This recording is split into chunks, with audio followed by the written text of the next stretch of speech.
Starting 11 is the perfect daily companion to your season-long FPL squad, whether you're at the top or bottom of your mini-league table. Welcome to the Game Week 2 team selection. Ben Foster keeps his place in the starting lineup after his clean sheet against Bournemouth. West Brom travel to Burnley for Game Week 2. It's the same three defenders, with Jack Stevens, Sead Kolasinac and Ryan Bertrand keeping their places, as Saints host a West Ham side that were beaten 4-0 by Manchester United on the opening day, while Arsenal face a Stoke side that suffered a 1-0 defeat to Everton. Sead Kolasinac provided an assist in Game Week 1, and after his incredible attacking performance, there's a chance Wenger will move him to a wingback role in the near future. Wilfried Zaha is doubtful for the trip to Anfield. The Crystal Palace midfielder looked lively during the defeat to Huddersfield, producing 2 shots on target and 1 attempted assist. It would have been nice to be able to keep him and roll the free transfer, but reports suggest he may be out for up to 4 weeks. If the Ivory Coast international is to miss out, there isn't a huge amount of replacement options, but Aaron Ramsey comes into our thinking as a like-for-like replacement.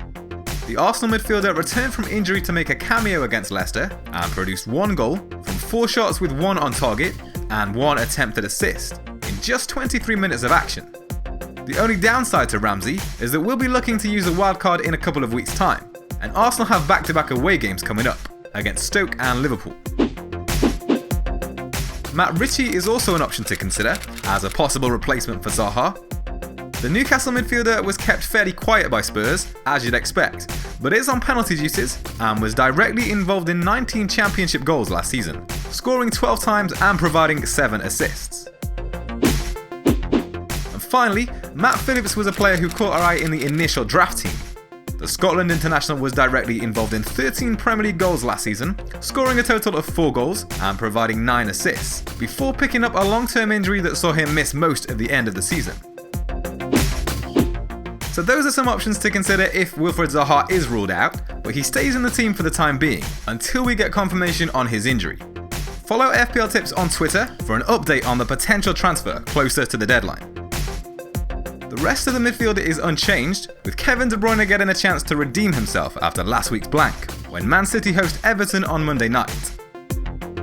The 3 forwards all keep their place from Game Week 1, as Romelu Lukaku travels to a Swansea side that held Southampton to a 0-0 draw. Harry Kane will get the chance to redeem himself when Spurs host a Chelsea side that will be weakened following suspensions to both Gary Cahill and Cesc Fabregas. And finally, Liverpool's Roberto Firmino will host a Crystal Palace side that suffered a 3-0 defeat to newly promoted Huddersfield on opening day. The bench is looking a little bit thin, with Paul Dummett now ruled out due to the hamstring injury he sustained against Spurs. Tom Carroll, however, is on standby once again. The standout options for captaincy are up front once again, in the form of Romelu Lukaku, Harry Kane and potentially even Roberto Firmino. Chelsea suffered a 3-2 defeat to Burnley last weekend and will be forced to make changes to their defence to cope with suspensions.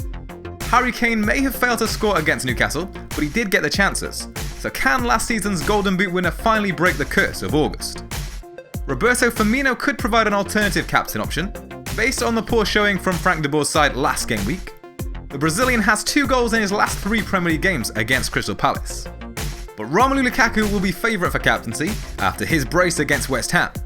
Manchester United face a Swansea side that defended well against Southampton last game week, and interestingly, the Belgian has failed to score in any of his last 6 Premier League games against Swansea, with his last goal against them coming in the 2013-14 season. As always, the confirmed FPLtips team for Game Week 2 will be published on Twitter prior to the deadline.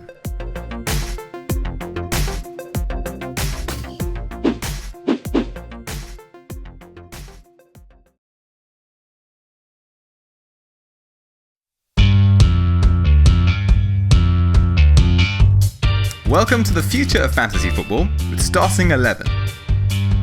Build an 11-player roster during the week, but with Starting 11, your experience doesn't stop when the real-life matches begin. Instead, Starting 11 lets you make up to 3 substitutions to your fantasy squad during live play, just like a real manager. So if a player's having an off day, you can instantly replace him with a player who's looking more lively in-game. No more helplessly watching your lineup, and hours of research and planning get destroyed by injuries or poor form. Starting 11 is available right now, with free-to-enter contests for the Premier League, and is the perfect companion to your season-long FPL squad, whether you are at the top or bottom of your mini-league table. The link to download the app is in the description box below.